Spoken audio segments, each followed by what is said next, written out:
And aren't baptisms the best things? Like, it's just so cool to watch all of that. And we're just so glad to be able to celebrate that. And welcome everyone who's joining us online and everyone who's joining us in Greenfield. It's so good to spend some time with you today.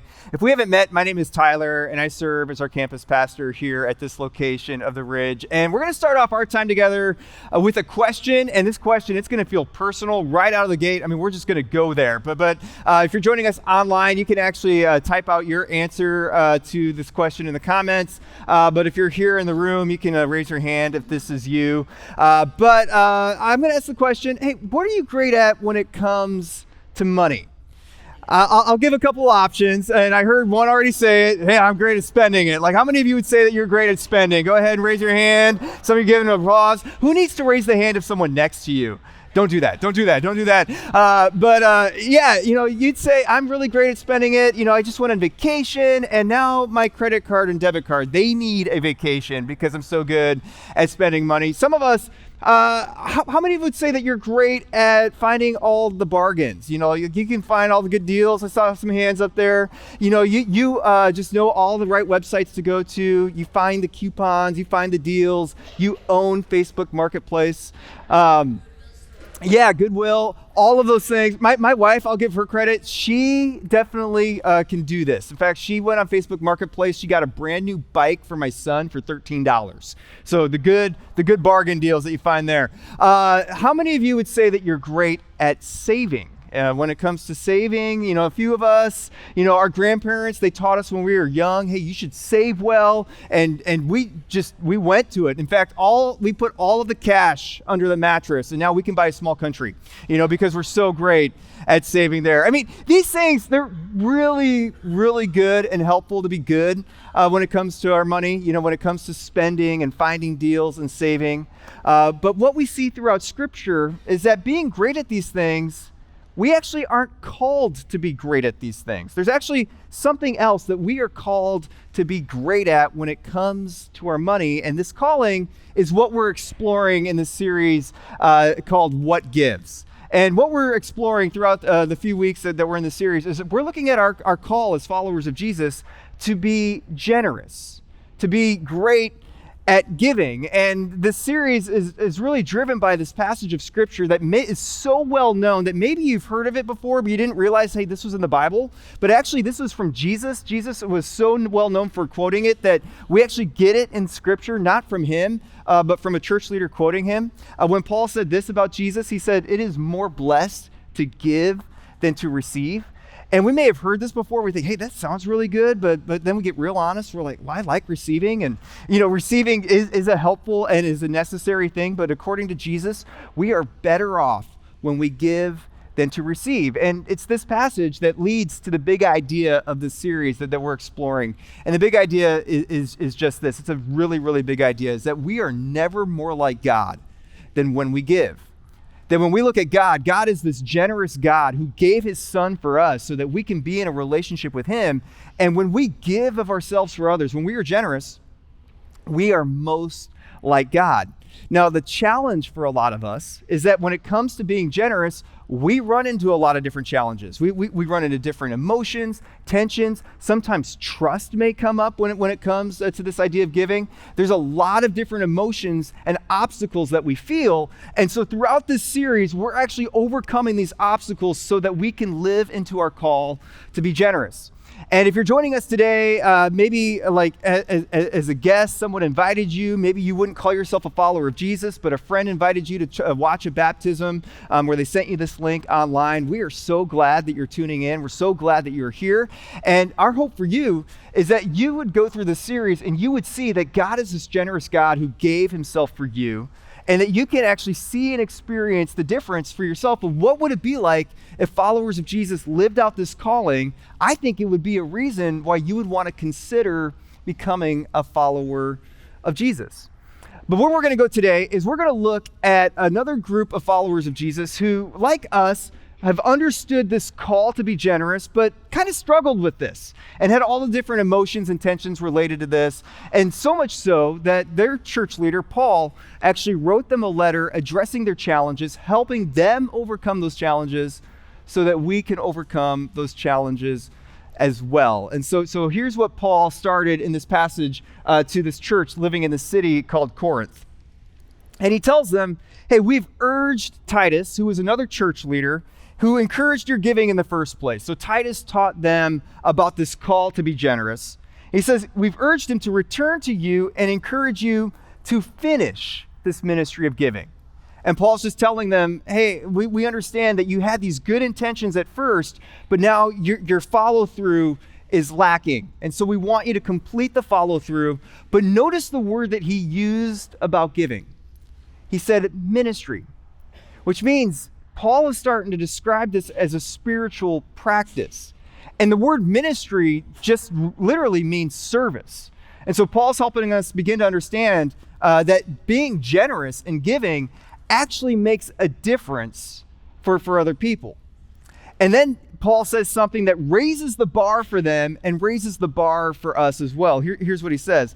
He says, but since you excel in everything, in other words, since you're great at this, and then Paul starts listing off this list of things that have helped build their faith. He says, since you're great in things like faith and speech and knowledge and complete earnestness and in the love that we have started in you. And he's calling out these things that they're really great at. If Paul was writing this to us today, he may say some things like, hey, since you're really great at things like going to church and going into, different types of services and singing along with the band and connecting with God through music and maybe even raising your hand every now and then to show God, hey, I surrender myself, I give myself to you. Since you're great at this thing and it's building your faith, or for some of us, he'd write and say, hey, since you're great at serving others, like you're serving on one of our guest service teams and making people feel welcome. You're serving in our Ridge Kids or our Ridge student environments, and you're helping kids and students understand what it means to follow Jesus. Or you serve in our community with one of our local partners and organizations, and you're making a difference in the lives of people. And as you're serving in this way, it's building your faith. You're so great at this. Or others of us, it's because we're so great at connecting with God on a regular basis. Like we pray on a regular basis, or maybe we connect with God through reading the Bible on a regular basis. Like your YouVersion app, you've opened it up, you're on a 100+ day streak going through that. And you've just connected with God, and you're seeing how these things are building your faith and it's making a difference in others. And Paul would say, since you're so great at this, keep being great at this, but don't forget this one thing. He says, see that you also excel, that you're great in this grace of giving. Just like all of these other habits that you are so good at, that's building your faith and making a difference in other people. I want you to be great at this act of giving, because here's what it does. It builds your faith. You begin to experience God in a way that you have not experienced God before. God is doing a work in you. And then God also does a work through you as it impacts other people. He says, I want you to be great at giving. And my gut says is that most of us, there's a part of us that says, I want to be great at giving. I want to be known for being generous. But then there's a part that inevitably always struggles with this. I mean, has anyone ever had a chance or an experience where you wanted to give, but then you struggled and you had a hard time following through? I mean, I definitely have had this time over and over and over again. A few months ago, I began to just wrestle with this as a few of my daughter's friends, which my daughter's now in middle school, and so her friends have started mastering the art of the drop-in. And they just show up at our house. They're doing this and are doing this a couple times a week, and showing up after school or throughout the weekend and wanting to talk and hang out and have fun with my daughter, which my wife and I, we love. Like, we've always dreamed that we would be the hangout house, where the kids would want to come and hang out and have fun and just feel safe and comfortable. And we're having a good time. But then I started realizing something about these girls, which I shouldn't be surprised by this, but I realized they're hungry all the time. And they'd go to my pantry and they'd start eating all of my snacks. Like, they were going for my bags of popcorn and my protein bars. And it was happening multiple times a week where my wife, Andrea, she comes to me and says, Tyler, we got to up our grocery budget. And I'm like, well, hold on. Can't we just get a lock? and just put it over there. Like I'm like, why do we need to like just feed them all the time? She's like, Tyler, we wanted this. We want to be the hangout place where they have a good time, and this is going to be a part of it. I just am starting to struggle with being generous. And we all have different struggles with this. And the reason for this is because none of us are accidentally great at being generous. In fact, we're not accidentally great at anything. No one becomes accidentally great at being a heart surgeon or an athlete or an artist. I mean, what has to happen? We have to put a plan in place to become great at this. And the reason why we have to put a plan is because there are a number of obstacles and challenges that get in our way to be great at this. And one of the biggest challenges that we face when it comes to generosity is our own selfishness. I mean, we are all selfish. I can prove this. Here at this location of the Ridge, we are going through a baby boom here at the Ridge. I mean, we're just hearing about every other week a new family telling us, hey, I'm pregnant, or we just had a new baby. And it's just so much fun to hear about all the new babies that are on the way here at this location. But here's the thing for you new parents of what you're going to learn, apart from the fact that you're not going to sleep ever again. But I mean, here's what you're going to learn. You're never going to have to teach a lesson to your babies that's going to go like this.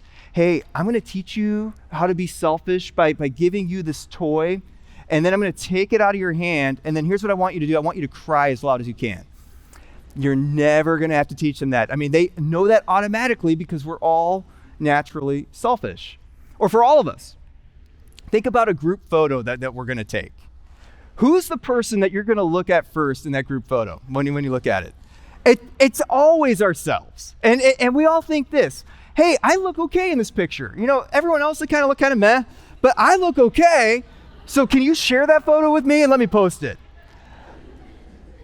But if you're blinking and they all look okay, hey, can we retake that?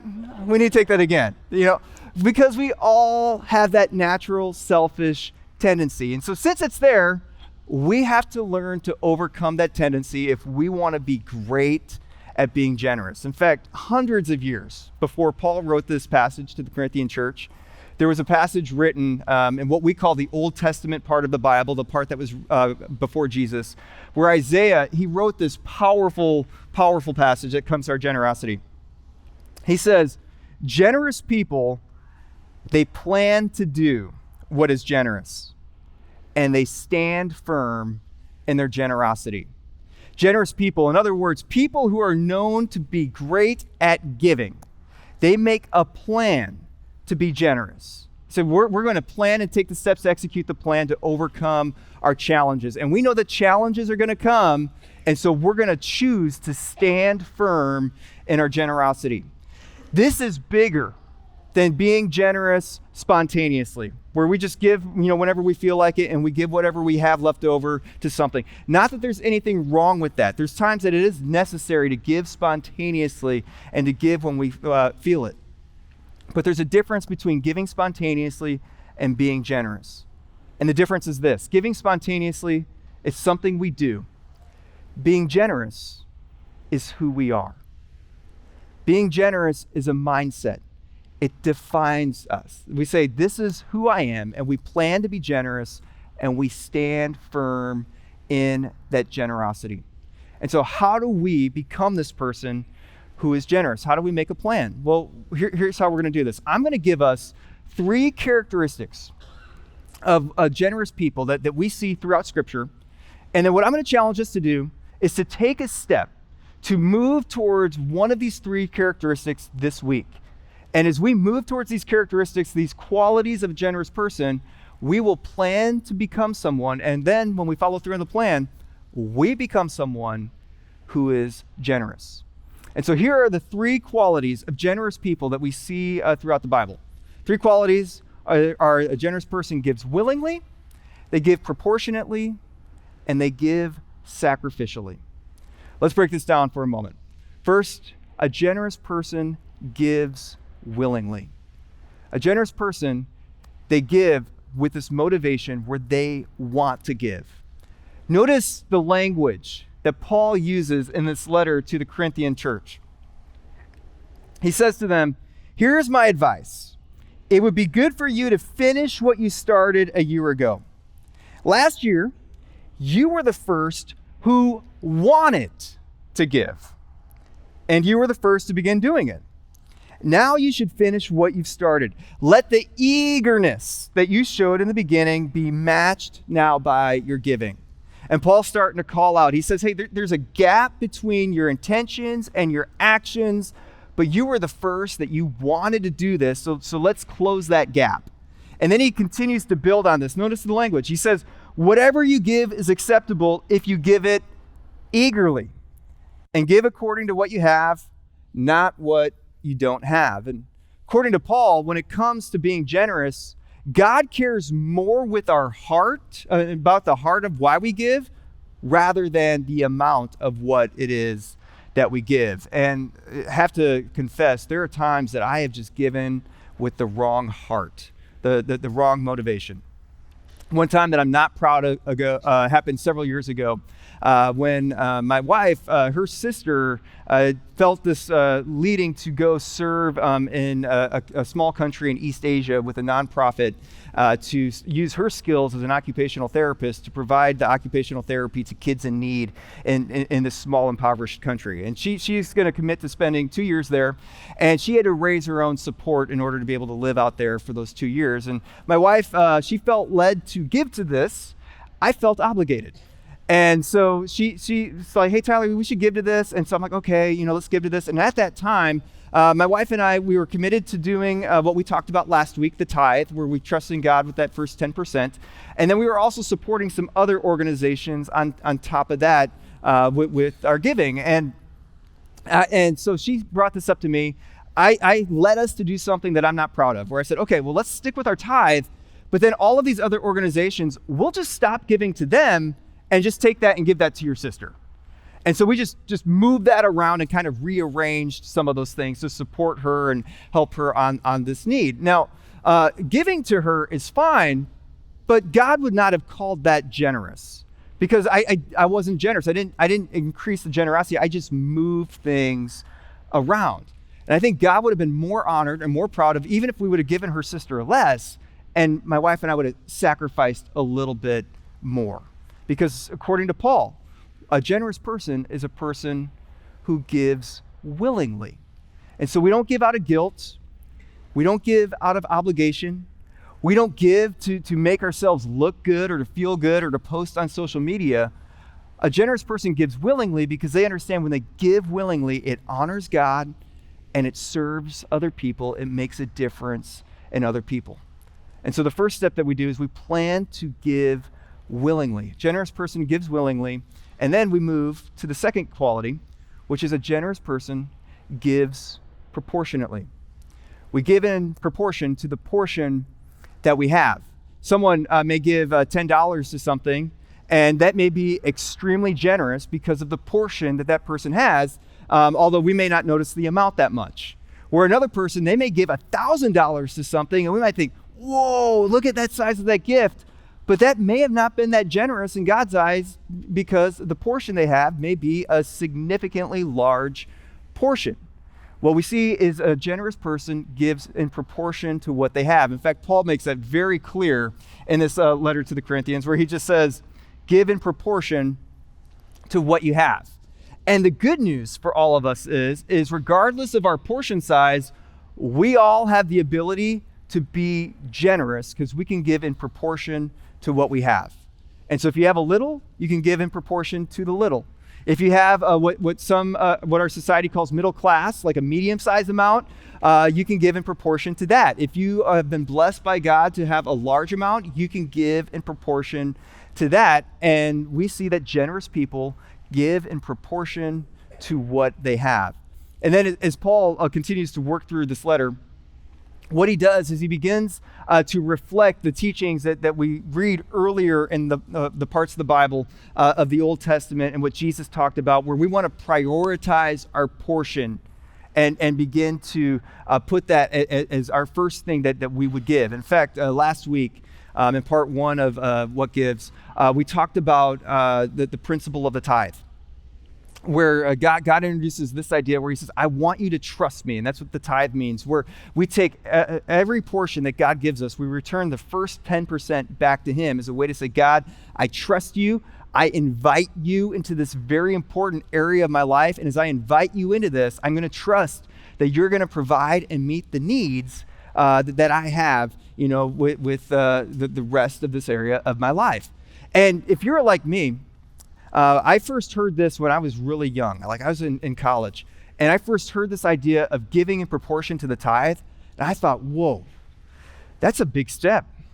That's a big deal. If I did this, I would have to rearrange everything that I have around God in order to completely trust on him. It's like, whoa. And as I kind of had that pushback, I felt God kind of just nudge me. He said, yeah, that's the point.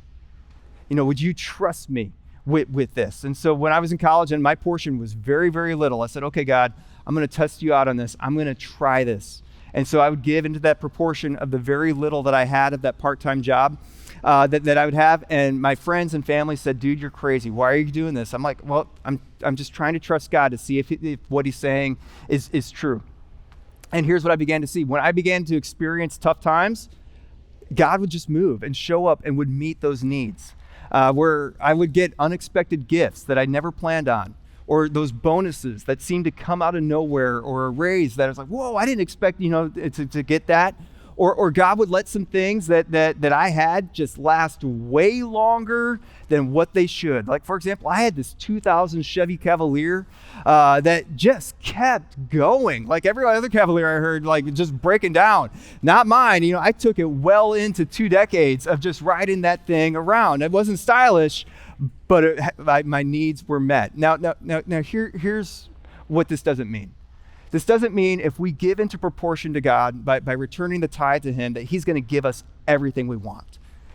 But here's what it means. He will look after us. He says, trust me in this. He will meet our needs, and he will give us exactly what it is that we need.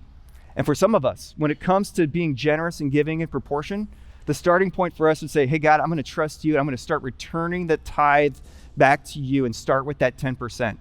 Others of us, we hear that and we go, ain't no way I can do that. I'm not jumping into that. And the tendency that we may have is to say, well, because I'm not going to do the 10%, I'm not going to do anything. And I want to warn you against that, because that trains you to not be generous. And so would you start with a percentage of your proportion and say, here's what I'm going to do. I'm going to start with 2% or 5% and grow from there, and make a plan to grow from there, just to see how generous people, they give in proportion to what they have. And God moves and meets our needs when we are generous that way. And so a generous person, they plan to give willingly, to give proportionately. And then the third thing that they do is they plan to give sacrificially. That they make a choice to say, there's going to be times I'm going to give in a way that I'm going to feel uncomfortable, scared at first, where I'm going to wonder, God, how's this going to work out? God, I feel this way. I feel this season as I give this way. God, I'm trusting in you. Would you make a difference through this gift? And Jesus, he actually has this interaction with a person who gives in this way. And notice how he calls out this person's faith. What Mark tells us about this interaction is that Jesus actually sat down near this collection box where people would give their offerings. And he sat near it in the temple, and he watched as the crowds dropped their money, which is just interesting to think that Jesus is watching us as we give. And it says, many rich people put in large amounts, which would make sense. We would think, okay, they're given proportionately. But then we read that there's a poor widow who came and dropped in just 2 small coins. So not even a fraction of a percent of what these other people are giving. But Jesus, he called his disciples to him, and he said, I tell you the truth. This poor widow has given more. And we might think, wait, Jesus, mathematically, that doesn't even make sense. How is this more than what they gave? But he tells us, he says, she's given more than all the others who are making contributions, for they gave a tiny part of their surplus. So those other people, they weren't even giving in proportion. But she, poor as she has given everything that she had to live on. In other words, she gave sacrificially. She trusted Jesus with that offer. She said, I'm going to give you sacrificially, and I'm going to give this to you to make a difference in other people. And Jesus was so moved by this generosity that he said, this faith is worth calling out and saying, I am so moved and proud of the faith of this woman. And I know there's a lot of you who are with us today or watching online today that you are like that widow, that you give in a way that is very sacrificial, and you want to honor God, and you want to make a difference in others, and your generosity is making an impact probably further beyond than even what you understand. And Jesus would say this about your faith. He'd say, way to go. I am so proud of the faith that you have. But let me ask all of us, hey, when was the last time that we've given in this way? Not when was the last time that we've given a large amount, because maybe we've given a large amount and maybe that didn't impact us all that much. But when was the last time that we've given in a way that we were like, whoa, this is stretching me. I have to rearrange some things. This makes me a little uncomfortable. Like, God, I can feel this. When was the last time that we've done this in a way to serve and make a difference for somebody else? You know, one of the things that I just love about opportunities to do this is that these seem to be the times that God just really moves and blows us away to build our faith and to make a difference in others, where we would see and experience something that we go, wow, that was only God. That was only God. In fact, I've heard story after story from so many of you how God has moved this way, and I've experienced a lot of stories like this as well. And I'll just share one for a moment. And this happened right when my son Brennan was born. My wife and I, we were living in a townhouse at the time. We were renting, and our hope and dream was that we would buy a house for ourselves so that we could set roots in a neighborhood and just be in a neighborhood. And so we're trying to save for a down payment for a house.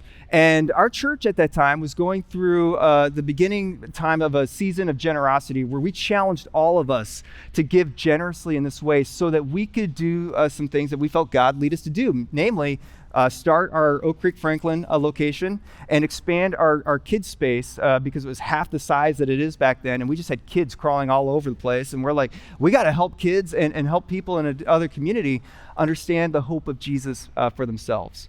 And so we're challenging everyone in our church to go above and beyond our proportion giving in order for this to happen. And my wife and I, we're praying, and we felt led to give a number where we realized, hey, we're going to have to rearrange, and we're going to have to do and postpone some things.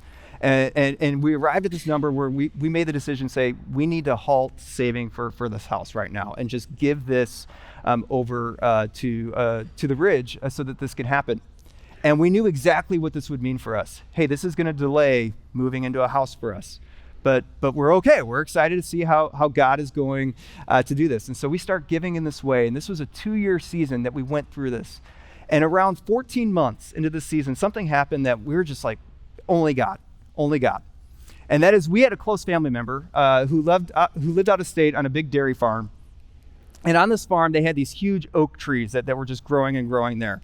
And I know nothing about like oak prices and sales of oak. I'm not an expert at all in that area. But apparently these guys would knock on this family member's door and say, hey, we want to buy those trees and harvest those trees. And he refused for years, but this time he got an offer that he's like, oh my gosh, wow. And this person is just also an incredibly generous person, where he took him up on this offer, and it actually helped this person take some steps to retire. But then there was another sum of money left over that this family member felt led by God to say, hey, I want to give this to Tyler and Andrea. And he called us up and he said, hey, I want to give this to you because this would be a down payment for a house for you. And we started like thanking this person, like, wow. He's like, no, don't thank me. I don't want any credit for this. This person doesn't want me to share his name.